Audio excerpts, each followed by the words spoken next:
ये बात आप जरूर स्वीकार करें कि सोते समय आपको बहुत सावधान रहना है।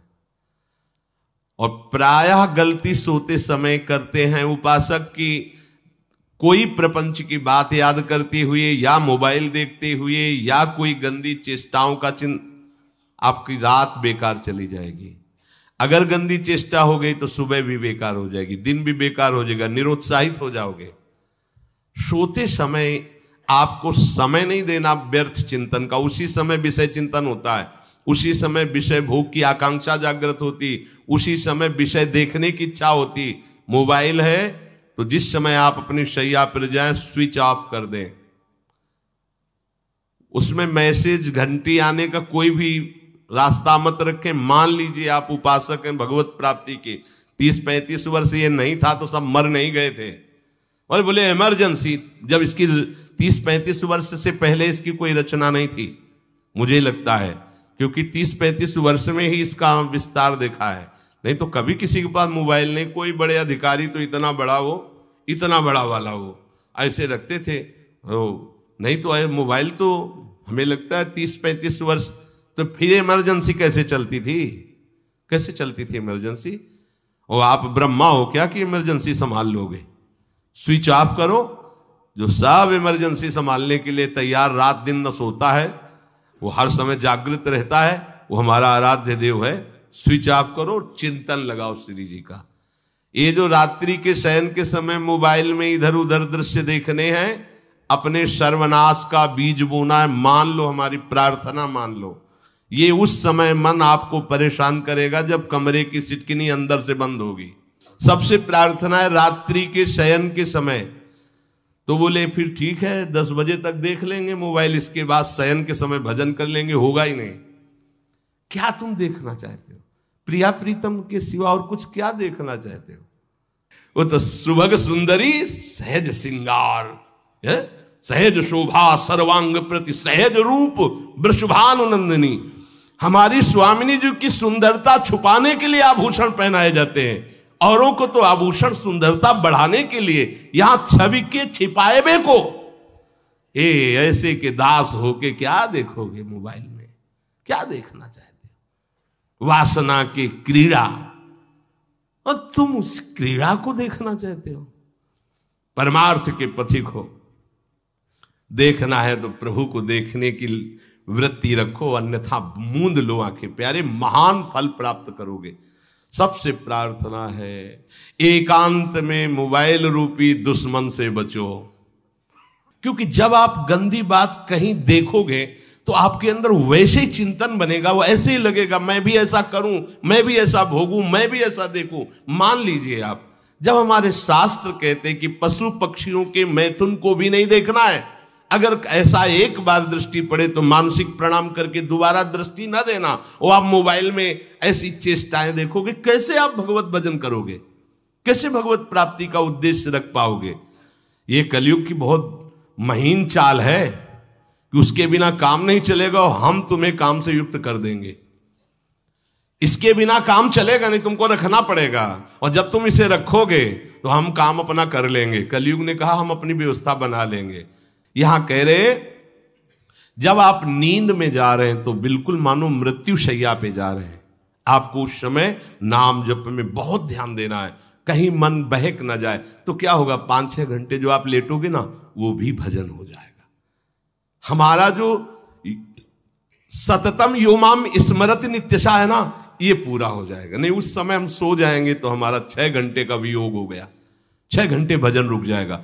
और ये 100% पक्की बात अनुभव की कहते हैं। यदि सोते हुए भजन करोगे तो जगते, कई बार तो पकड़ा है कि अगर आधे पद में बेशुद्ध हो गए तो वो पद पूरा जगते ही शुरू हो गया है। मतलब बीच में स्थिति भागवती की रही। जैसे बेहोश करते समय हमने कहा था जब ऑपरेशन के हमें बता देना, तो उनका बाबा अब इंजेक्शन लगाने वाले हैं तो वो 1 मिनट हमें केवल दीजिए, अपनी चित्तवृत्ति। तो जब होश आया तो वही पहले चिंतन चल रहा था, वही चिंतन। जैसे सोने के समय बेहोश हुए तो जगने के समय वही चिंतन, ऐसे ही इंजेक्शन से जब बेहोश हुए और जब होश आया तो वही चिंतन चल। बहुत बड़ा चमत्कार अभ्यास का है। नींद खुले तब से लेकर गाढ़ नींद आने तक स्मरण में कभी रुकना नहीं। और आपको एक छूट दे रहे हैं। कभी कभी क्या होता है कि एक मंत्र में, एक नाम में जैसे बहुत देर अभ्यास करते तो मन उबने लगता है। इसका स्वभाव है, ये अनुभव की बातें कहते हैं। इसका स्वभाव है नवम नवम, नहीं तो ये मतलब, तो इसको हम लोगों ने कैसे फंसाया है।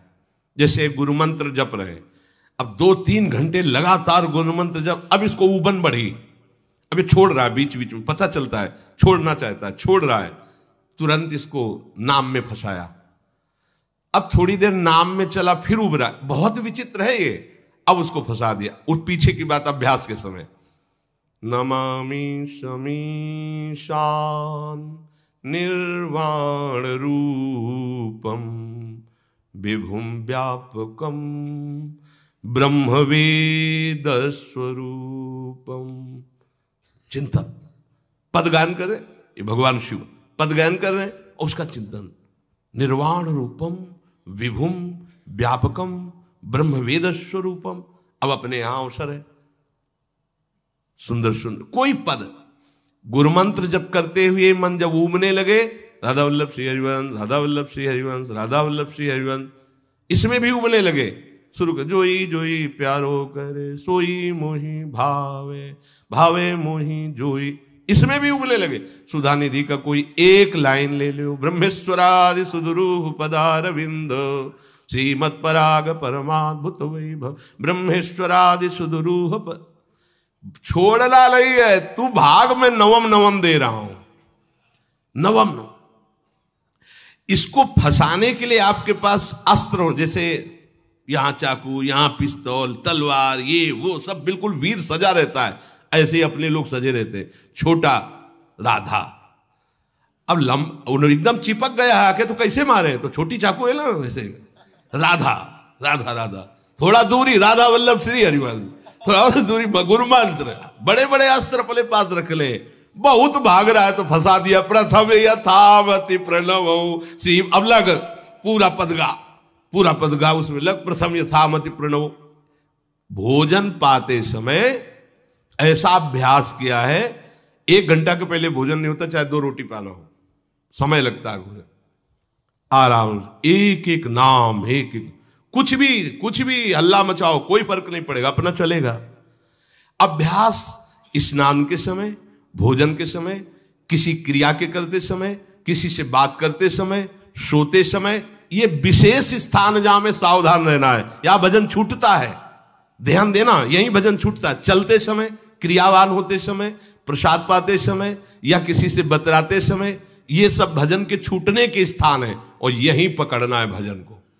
जब आपको बिल्कुल न लगे तो मानसिक सब बंद कर दो और गुनगुनाने लगो, जो धुनी आपको अच्छी लगे उसी में नाम, कोई नाम लेके, संसार का चिंतन न होने पावे, चाहे जो कुछ तुम जहां तुम्हारा मन आवे, गंगावरी गोदावरी, कुछ भी, भागवतिक चिंतन के सिवा संसार के चिंतन न होने पाए। पहले ऐसे अनन्य बनो, फिर बाद में अनन्यता आती, रसना कटो जो अनरट। हाँ भी विषय चिंतन कर रहे हैं, प्रपंच कर रहे हैं, बोले रसना कटो जो अनरटो, और नहीं बोल सकते, प्रपंच बोलेंगे बस, रसना कटो, ये शब्द वहां नहीं आते।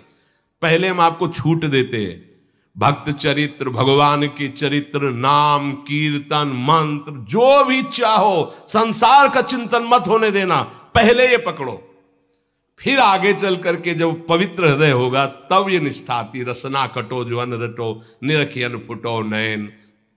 मान लो संसार का चिंतन नहीं करने देना है इसको, आप जैसे बने वैसे करो भागवतिक चिंतन, कोई नाम ले लो, कोई मंत्र ले लो, तुम्हें जो प्रिय लगे, हम छूट देते हैं।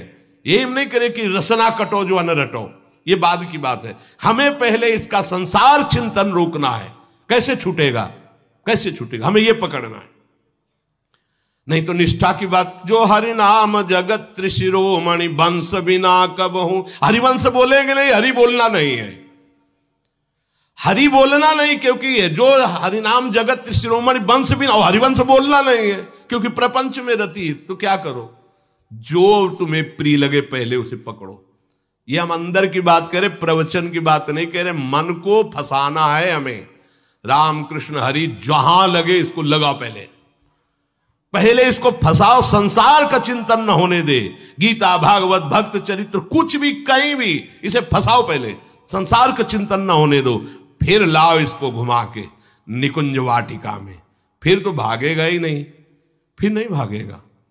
अब सीधे निकुंज वाटिका में किसी महाभाग्यशाली गुरु आश्रित का लगेगा, अन्यथा बहुत प्रपंची मन है। आप आश्रय इधर का लोगे, प्रपंच का चिंतन करोगे, बात बनेगी नहीं। चिंतन छोड़ना है हमें, जैसे बने तैसे संसार का चिंतन छूट जाए तो हम विजय को प्राप्त होंगे। ध्यान दीजिए, इस परमात्म तत्व को वही प्राप्त कर पाता है जिसका राग बीत गया है, खत्म हो गया है, वैराग्यवान। ज्यादा परिश्रम नहीं है वैराग्य में, विवेक नहीं होने के कारण हम वैराग्य नहीं धारण कर पाते। हम बाहरी बातों को वैराग्य ले लेते हैं, ऐसा कपड़ा बदल लेना या कपड़ा ना पहनना या लौकी का कमंडल, मिट्टी का पात्र, तो हम अपने को वैरागी। बात यहां नहीं रुकेगी। वैराग्य का इतना ही मतलब नहीं, ये भी एक बाह्य अंग है वैराग्य का, पर वैराग्य का सच्चा स्वरूप है वीतरागा। कहीं कुछ भी अच्छा नहीं लग रहा, कोई भी सुख आकर्षित नहीं कर रहा, लोक लोकांतर की प्रतिष्ठा, मान, सुख, ऐश्वर्य, व्यक्ति, कुछ अच्छा नहीं, राग खत्म हो गया। ऐसा उस अक्षर ब्रह्म को, अविनाशी तत्व को जान पाता है। जगते भयो फिरे बैरागी। जैसी हरिवंश प्रपंच बंच सब ये काल ब्याल को खायो। हालत यह है कि जैसे सांप ने मेढक को पकड़ रखा और मेढक सामने पतिंगा को, कीड़े को पकड़ना चाहता है। उसे यह पता नहीं कि मैं खुद किसी का कवल बन चुका हूं, वो एक झटके में मुझे अपने पेट में ले जाएगा। ऐसे ही हम सब हैं, काल के द्वारा ग्रसित है। काल ने हमें पकड़ रखा है, पर हम भोग भोगना चाहते हैं। हम नाना प्रकार की मान प्रतिष्ठा पाना चाहिए, ये पता नहीं एक झटके में हमारा अस्तित्व ही खत्म हो जाएगा। जिनके अंतःकरण में किसी भी व्यक्ति, वस्तु, स्थान, पद, प्रतिष्ठा का राग ही नहीं रह गया है, उसे कहते हैं वैराग्यवान। वीतरागाः, राग ही नहीं है। जिनका अंतःकरण निष्पाप निर्मल हो चुका है, जिनके हृदय में केवल भगवत प्राप्ति की उत्कट लालसा जागृत हो गई है, ऐसा साधन संपन्न उपासक परमात्म तत्व में प्रवेश पाता है। अध्यात्म मार्ग की ऊंचाई पर वो स्थित हो जाता है। यदि छंतु ब्रह्मचर्यम चरंती, जिनकी इच्छा एकमात्र भगवत प्राप्ति की है, यदि छंतो, तो उनको क्या करना होगा? ब्रह्मचर्यम चरंती, ब्रह्मचर्य का पालन करना होगा। प्रत्येक इंद्रियों का निर्विषय हो जाना वास्तविक ब्रह्मचर्य है। केवल जनेंद्रिय से ही ब्रह्मचर्य को नहीं लेते। हमारी प्रत्येक इंद्रिय भोगों से रहित होकर भगवत अनुराग में, नेत्र प्रभु को देखना चाहते हैं, त्वगेंद्री प्रभु को स्पर्श करना चाहती है, घ्राणेंद्री प्रभु के श्री अंग की गंध पाना चाहती है, श्रवणेंद्री प्रभु के वचन सुनना चाहती है। एक एक इंद्रिय अपने प्रभु में लग गई, अंतर्मुख हो गई, बाहर विषयों का त्याग हो गया। इसे ब्रह्मचर्य कहते हैं। पर प्रारंभिक ब्रह्मचर्य में जनेंद्रिय का ब्रह्मचर्य अत्यंत आवश्यक है। यदि जनेंद्रिय जन्य व्यभिचार दोष से युक्त है तो कदापि उसे भगवत प्राप्ति नहीं हो सकती। शुभ गति व्यभिचारी शुभ गति चाहे, असंभव। और भगवत मार्ग में सबसे बड़ा दुश्मन यही व्यभिचार दोष है, काम। इसी से हमारा हृदय मलिन होता रहता है, अंधा बटे और पड़ा चबाए वाली दशा रहती है। कहते हमें 50 वर्ष हो गए। अरे 50 जन्म हो जाए, तुम व्यभिचार करो, गंदी बातें करो, गंदे चिंतन करो, सो समय व्यतीत कर, अनंत जन्म व्यतीत हो गए, भगवत प्राप्ति हुई क्या? 50 वर्ष से भगवत प्राप्ति हो जाएगी क्या? 5 मिनट काफी है भगवत प्राप्ति में, एक बार नाम काफी है। वो स्थिति तो लाओ। बार बार बहिर्मुख वृत्तियों के द्वारा विषयों में सुख बुद्धि कर लेने से हमारा सारा का सारा अध्यात्म चिंतन बदलता रहता है, इसलिए लाभ नहीं मिल पाता, एक रस चिंतन नहीं रह पाता। बार बार विक्षेपी विषय करते रहते हो, हम सहते रहते हैं और भोगते रहते हैं। एक बार तो हिम्मत करके उठो, अवलो नशानी अब ना नशई हो, एक बार तो दृढ़ बनो। बस मन के अनुकूल चलने की बात को तुम्हें रोकना होगा, तभी तुम्हारे अंदर यदि क्षंतो, ऐसी इच्छा जागृत होगी।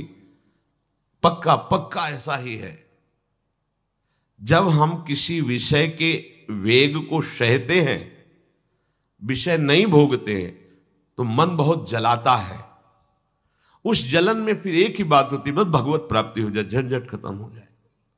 कब तक हम इसमें चलेंगे? एक बार भगवत, वो जलन हमको भगवत प्राप्ति की इच्छा प्रकट करती है। अपने लोग क्या करते हैं, जलन को मिटाने की कोशिश करने लगते हैं, तो भगवत प्राप्ति की इच्छा क्या, भोग प्राप्ति की तृष्णा जागृत हो जाती है। भोगे हुए भोगों को बार बार भोगने की इच्छा का नाम तृष्णा है। बाहर और भीतर से कोई सहयोगी नहीं, जल रहा है उपासक, तब रास्ता निकलता है भगवत प्राप्ति का, तब इच्छा प्रकट होती। अब नहीं, बहुत जल लिया, अब तो केवल प्रियाजू के समीप जाना है, अब तो प्रभु के सानिध्य में रहना है, नहीं इन भोगों की जलन में जलना है। पर यहां तक पहुंचने के लिए जलना होगा, तभी लिखा सहित सहित बाढ़ है भगति तास्तिति क्षस्व भारत, क्योंकि आगमा पाइनो अनित्यास, ये नाशवान काम क्रोध आदि तुम्हें प्रेरित करेंगे, तुम इनके वेगों को सह जाओ। ये स्थायी नहीं है, आगमा पाइनो है, आने जाने वाले हैं, और ये सहन करने से नष्ट होते हैं, भोगने से बढ़ते हैं।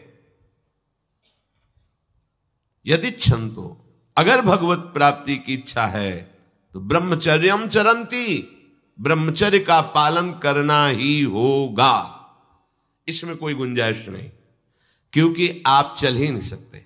ध्यान से सुन लो, ये मनोरंजन का मार्ग नहीं है, इसमें मन ही मार तनहारिक वृंदावन में गाज, इसमें मन मारना होगा। प्रायः ये मन को दुलार करने वाले लोग कभी भाग्य से सत्संग में भी आ जाते हैं, कभी श्री विग्रह के दर्शन करने भी मंदिर पहुंच जाते हैं, कभी तीर्थ याटन भी करते हैं, पर इनका कोई लक्ष्य नहीं होता। आज सुन लिया सत्संग, बढ़िया है, लक्ष्य नहीं होता। यहां लक्ष्य वालों की बात हो रही। यदि क्षंतो, यदि तुम्हारी ऐसी इच्छा जागृत हो रही किसी जन्म में भगवत प्राप्ति करनी, तो ब्रह्मचर्यम चरंती, आप सच्ची मानिए, जिसके निकालने में तुमको सुख की अनुभूति हो रही, उसको रोकने में कितनी सुख की अनुभूति होगी। उन्मत्त हो जाओगे, बहुत जल्दी आपके सारे के सारे करण भगवदाकार होने लगेंगे यदि आप ब्रह्मचर्य का पालन करेंगे। शरीर स्वस्थ, हल्का, मन प्रसन्न, नींद आदि पर विजय, कितने गुण ही गुण।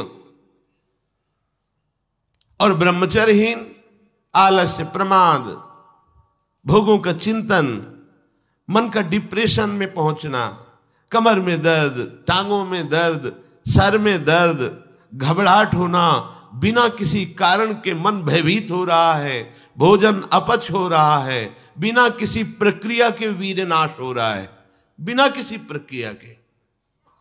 काहे को मृत्यु स्वयं स्वीकार कर रहे हो, ये मृत्यु है।